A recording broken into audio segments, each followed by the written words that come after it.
Hello दोस्तों। आज आप लोगों के लिए हम लोग एक नया चैप्टर लेकर आए भारतीय इतिहास का, मौर्य काल। तो मौर्य काल के बारे में आप लोगों ने सबने सुना होगा। तो हम लोग आज जो मौर्य काल की स्टडी कर रहे हैं वो हम लोग कर रहे हैं NTPC railway, SSC CGL, CHSL, CPO और एसीएफ के आने वाले एग्जाम के लिए। तो यहाँ हम लोग सबसे पहले स्टार्ट कर रहे हैं मौर्य काल। तो जैसे कि आप लोगों को पता है कि मौर्य काल में जो शासन जिन्होंने शुरू किया था वो थे हमारे चंद्रगुप्त मौर्य, जिनका जन्म 345 ईसा पूर्व में हुआ था।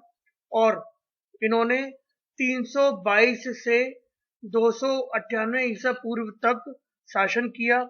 महावंश और दीपवंश जैसे बौद्ध ग्रंथों में चंद्रगुप्त मौर्य को शाक्यों की मौर्य शाखा का क्षत्रिय बताया गया था। तो आप लोगों से जैसे पूछा जाए कि किन ग्रंथ में या किन बौद्ध ग्रंथों में चंद्रगुप्त मौर्य को मौर्य शाखा का क्षत्रिय बताया गया था, तो आप बताओगे दीपवंश और महावंश। विशाख दत्त की लिखित मुद्रा राक्षस में चंद्रगुप्त को व्रसल कहा गया है। चंद्रगुप्त ने राज कीलम खेल के माध्यम से तक्षशिला के आचार्य चाणक्य को प्रभावित किया। 305 ईसा पूर्व में सेल्यूकस निकेटर को पराजित किया और इतिहास का प्रथम अंतरराष्ट्रीय विवाह।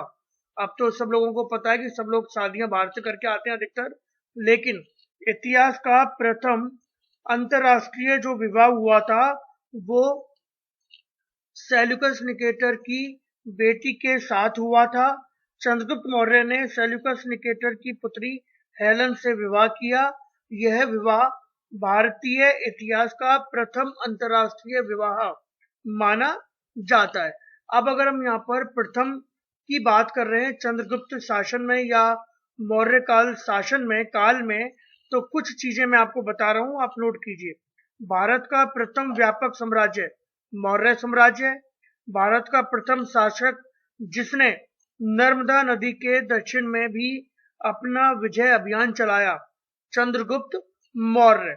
भारत का प्रथम शासक जिसने अपने जीवन में अहिंसा का सिद्धांत अपनाया, उनका नाम था सम्राट अशोक। सेल्यूकस ने मेगास्थनीज नामक अपना एक राजदूत चंद्रगुप्त मौर्य के दरबार में भेजा।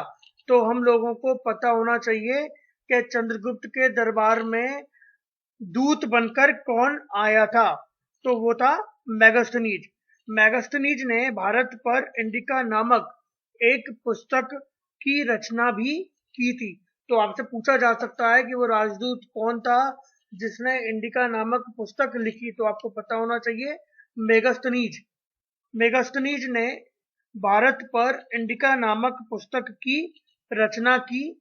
पाटलिपुत्र चंद्रगुप्त मौर्य के राज्य की राजधानी थी। तो मैंने यहाँ पर आपको शॉर्ट में लिखा हुआ है, राजधानी पाटलिपुत्र को बनाया। जैन परंपराओं के अनुसार अपने जीवन के अंतिम दिनों में वह जैन हो गया। तो जैन गुरु जो थे जिनका इन्होंने या जिनको ये बहुत मानते थे वो थे भद्र बाहु से शिक्षा प्राप्त कर ये जैन हो गए।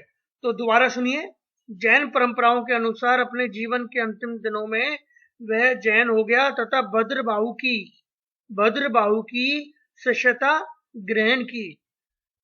चंद्रगुप्त बस्ती नामक मंदिर में उन्होंने 298 ईसा पूर्व के लगभग संलेखना पद्धति द्वारा प्राण त्याग दिए। और चंद्रगिरी पर्वत पर ही एक गुफा है जो भद्रबाहु स्वामी के गुफा के नाम से प्रख्यात है। तो हमको पता होना चाहिए कि चंद्रगिरी पर्वत पर स्थित चंद्रगुप्त बस्ती नामक मंदिर में संलेखा पद्धति द्वारा इन्होंने अपना देह त्याग दिया। चंद्रगुप्त मौर्य ने पुष्पगुप्त वैश्य को राज्यपाल नियुक्त किया।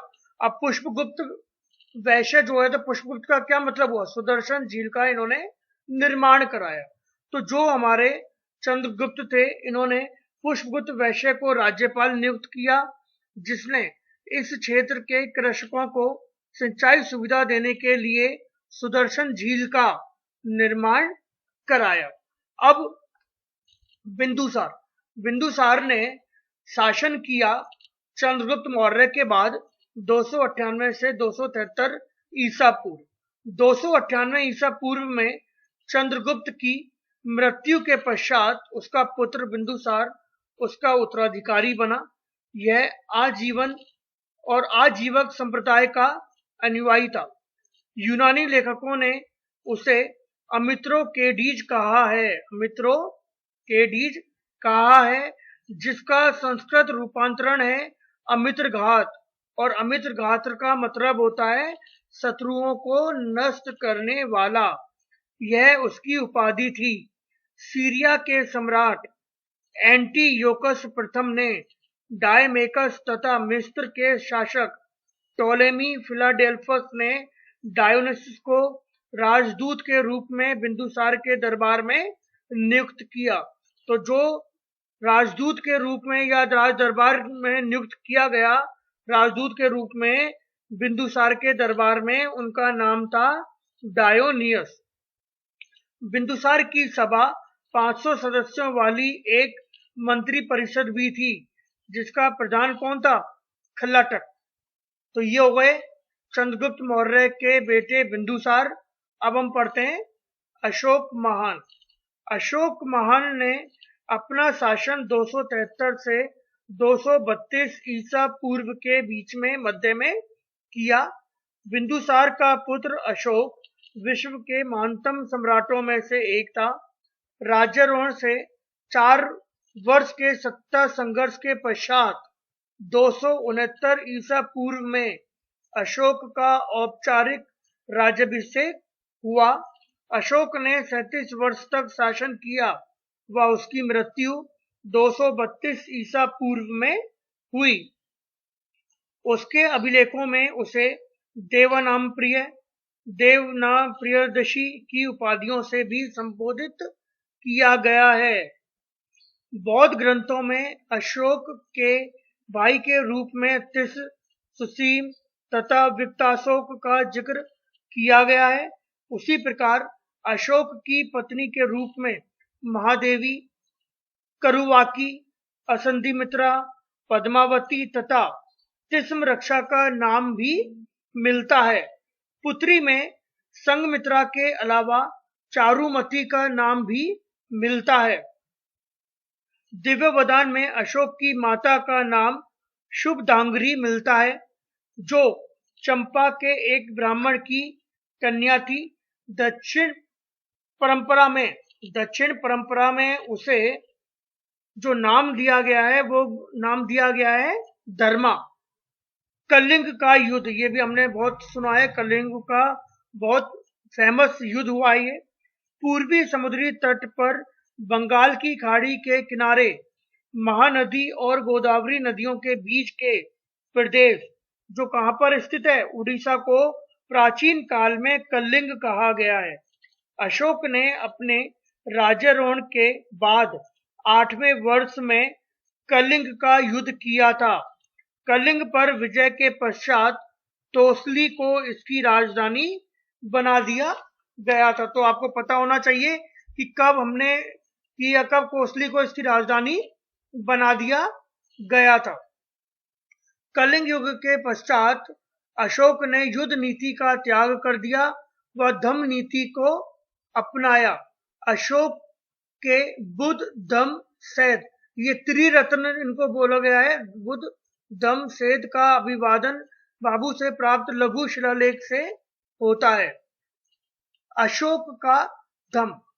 अशोक ने धम्म विजय की चर्चा अपने 13वें शिलालेख में की है।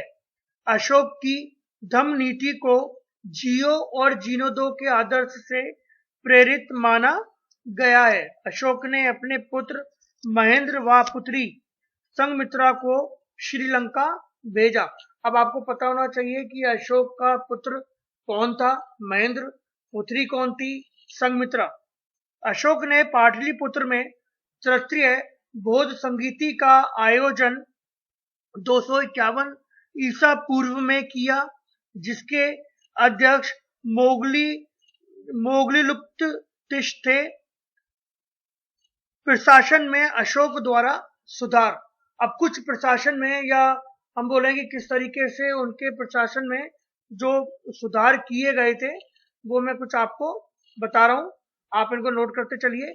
इसमें तीसरा पिटक अभिधम पिटल जोड़ा गया।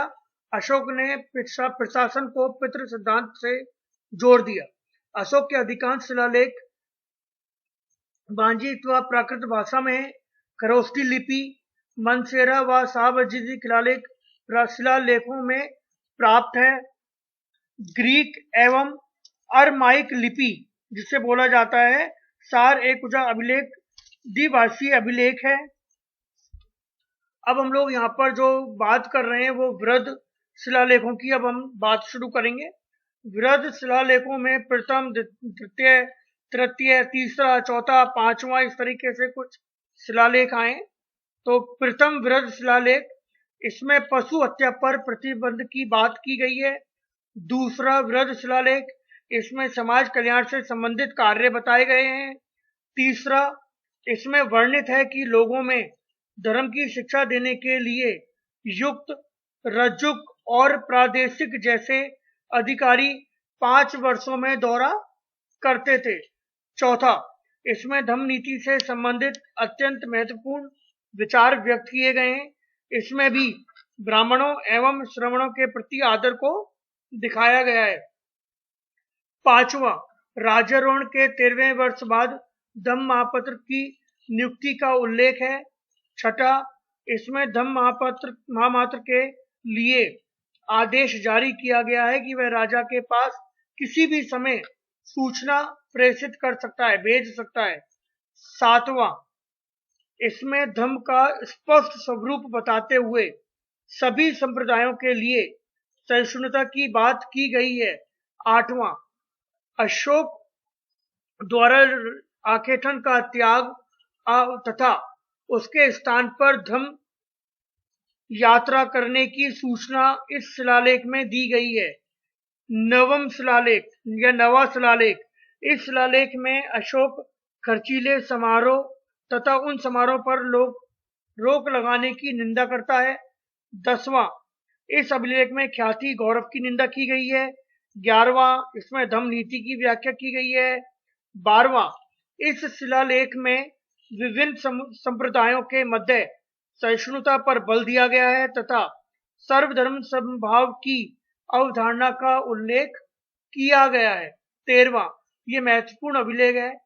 इसमें कलिंग विजय व अशोक के हृदय परिवर्तन व उसके बौद्ध धर्म अपनाने की सूचना मिलती है। युद्ध विजय के बदले धम्म विजय पर बल दिया गया है। 14वां अभिलेख या शिलालेख ये अपेक्षाकृत कम महत्वपूर्ण है। यहाँ पर हमारे कुछ मौर्य वंश का अंतिम शासक जो है उनके बारे में यहाँ बात की गई है। तो मौर्य वंश के जो अंतिम शासक थे वो वृद्धरथ था। उसके सेनापति दुष्यमित्र शुंग ने उसकी हत्या कर शुंगु वंश की स्थापना की थी।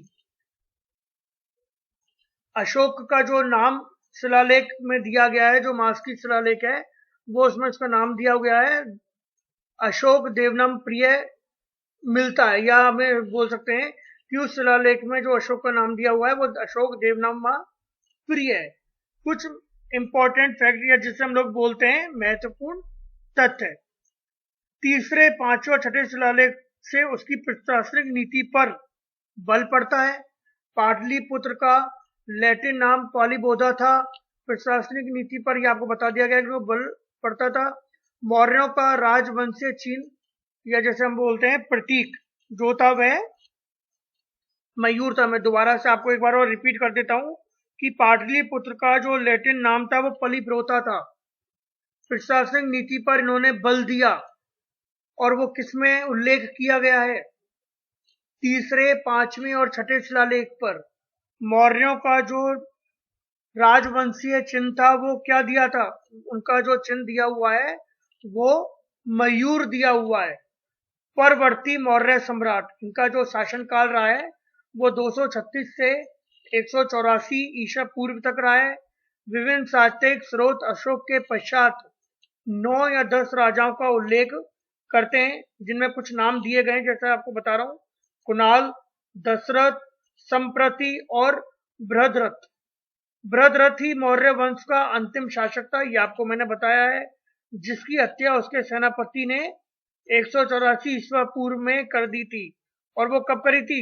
सेना निरीक्षण करते समय, और सुंगु वंश की स्थापना करी। तो जिन्होंने हत्या की उनका नाम आपको पता होना चाहिए, उनका नाम है पुष्यमित्र। मौर्य प्रशासन, तो अब हम लोग स्टडीज कर रहे हैं या पढ़ रहे हैं मौर्य प्रशासन के बारे में। मौर्य समाज में प्राचीन भारत में सर्वाधिक विशाल नौकरशाही थी। अगर हम लोग बात करते हैं विशाल नौकरशाही की, तो वो मौर्य प्रशासन में थी। यहाँ की राजतंत्रात्मक शासन पद्धति में राजा केंद्रीय शासन का प्रमुख होता था। प्रशासनिक विभाग के उच्चाधिकारियों को तीर्थ कहा जाता था, और यहाँ पर कुछ जनपद होते थे। प्रत्येक प्रांत जनपदों में विभक्त था। 1800 ग्रामों का एक जनपद होता था। तो आपको पता होना चाहिए जनपद मौर्य काल में जो थे वो 1800 ग्रामों से मिलके बने होते थे। अब हम लोग आते हैं ग्राम प्रशासन और नगर प्रशासन। दो तरह के प्रशासन चलते थे मौर्य प्रशासन में, ग्राम और नगर। ग्राम का अध्यक्ष कौन होता था? ग्रामणी होता था, और उसके जो कर्मचारी होते थे या जो वह काम संभालता था वो होता था गोप। ग्राम सभा के कार्यकाल का कार्य गोप नामक कर्मचारी किया करते थे। नगर प्रशासन, तो मौर्य समाज में नगर प्रशासन का प्रधान किसे बोला जाता था? वो बोला जाता था नगरक को। नगरक की सहायता एवं मंत्रणा के लिए समर्थ व प्रादेशिक नामक अधिकारी होते थे। मेगास्थनीज की इंडिका में पाटलिपुत्र के नगर प्रशासन की चर्चा की गई है। अब हम लोग आते हैं मौर्य समाज के या मौर्य काल की न्याय व्यवस्था की तरफ। तो मौर्य काल में सबसे छोटा न्यायालय ग्राम सभा होती थी। अब जो ग्राम सभा होती थी, इसके ऊपर संग्रहण, द्रोणमुख और जनपदीय न्यायालय होते थे। राजा स्वयं न्याय की सर्वोच्च संस्था होता था। मौर्य काल में दो प्रकार के न्याय व्यवस्था थी। पहली जो न्याय व्यवस्था थी वो होती थी धर्मस्थीय, दूसरी होती थी कंटक शोधन व्यवस्था।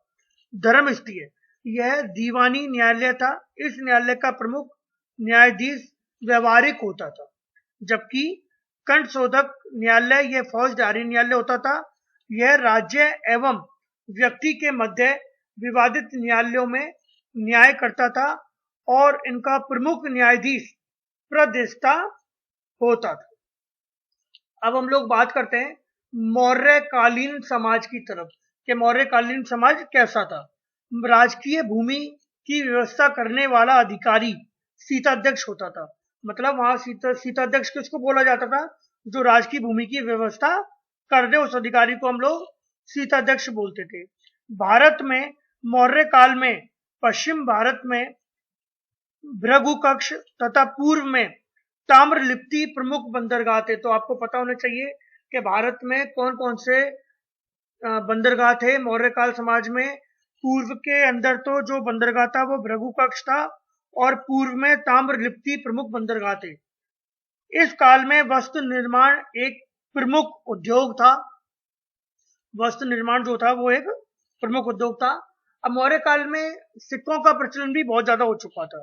तो चांदी के सिक्कों को करसापण कहते थे या धरण कहते थे, और तांबे के सिक्कों को जो बोला जाता था वो था मासक। तो यह हम लोगों ने मौर्यकालीन समाज में प्रमुख बंदरगाह, उद्योग और सिक्कों के बारे में पढ़ा। अब हम लोग पढ़ते हैं कि इतना सब कुछ होने के बाद क्या कारण थे कि मौर्यकाल समाज में पतन होना शुरू हुआ, या मौर्यकाल समाज के क्या क्या पतन के कारण। मौर्यकाल समाज के पतन होने का सबसे महत्वपूर्ण कारण था अशोक के उत्तराधिकारी का योग्य न होना। ये बहुत इंपॉर्टेंट और महत्वपूर्ण पतन का कारण है। मौर्यों का प्रशासन यद्यपि व्यवहारिक रूप से सुसंगठित था, परंतु उसमें बुनियादी कमजोरियां थी। अशोक की धम्म नीति ने साम्राज्य के सैन्य आधार को कमजोर भी कर दिया था। मौर्य शासकों के द्वारा दूरवर्ती क्षेत्रों का पर्याप्त आर्थिक दोहन नहीं किया जा सकता था, और जिसके कारण क्या हुआ, अतः एक साम्राज्य के संचालन के लिए आवश्यक संसाधनों की कमियां भी होने लगी। अब हम लोग पढ़ते हैं मौर्यकाल का सांस्कृतिक योगदान, कि मौर्यकाल समाज में या मौर्यकाल काल में संस्कृतियों में क्या क्या योगदान रहा। सबसे पहले हम लोग पढ़ने जा रहे हैं मौर्य स्तंभ। मौर्य युग में पत्थर के स्तंभ बनाने की परंपरा दिखाई गई है। ये स्तंभ साधारण है, अशोक की लाट के नाम से प्रसिद्ध हैं, और अशोक के स्तंभ निम्न स्थानों से प्राप्त हुए। तो यहाँ जो हम लोग बोलते हैं कि मौर्य स्तंभ है, उसमें 12 स्तंभ है। इन स्तंभों पर अभिलेख लिखवाकर अशोक ने प्रेम, सहिष्णुता और सौहार्द का संदेश भी दिया है।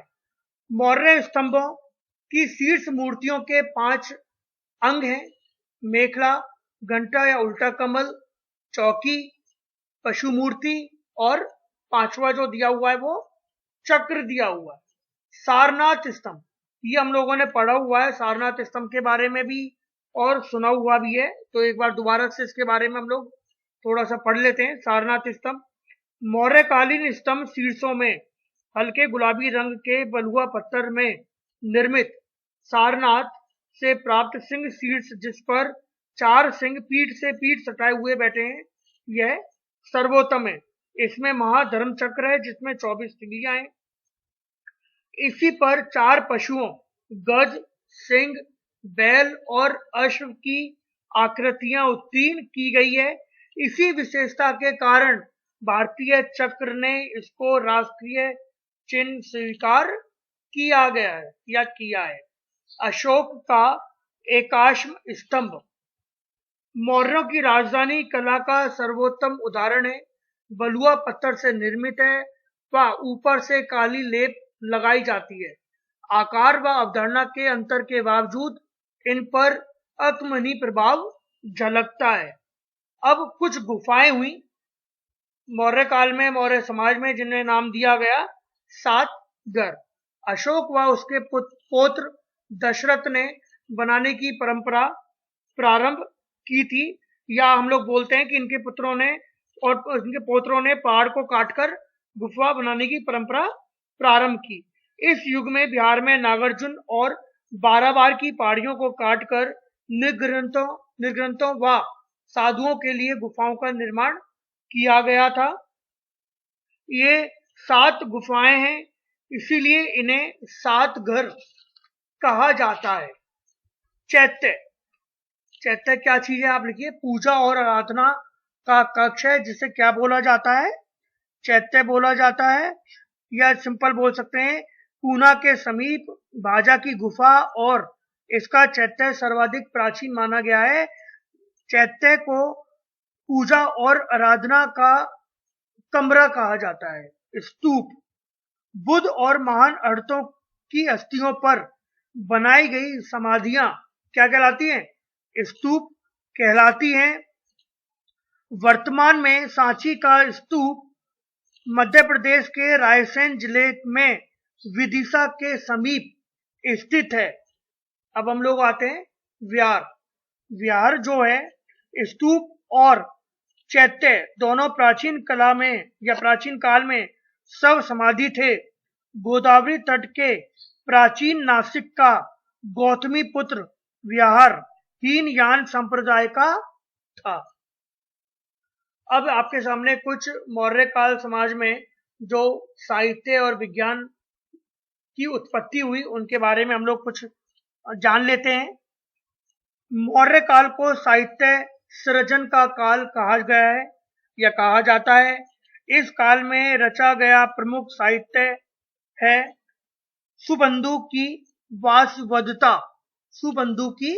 वासवदता, कौटिल्य का अर्थ शास्त्र, मेगास्थनीज की इंडिका, अब आपको पता होना चाहिए कि सुबंधु कौन था? बिंदुसार का मंत्री। मोगलीपुत्रसिस ने कथावत नामक प्रसिद्ध ग्रंथ व भद्रबाहु ने कल्पसूत्र की रचना की। इस समय तीन भाषाएं मुखरित हुई, संस्कृत, प्राकृत और पाली। मौर्य काल में दो प्रकार की लिपियां प्रयुक्त होती हैं, ब्राह्मी लिपि और खरोष्ठी लिपि। ब्राह्मी लिपि जो है वो, या हम लोग बोल सकते हैं कि खरोष्ठी लिपि जो है दाहिनी ओर से बाईं ओर लिखी जाती है।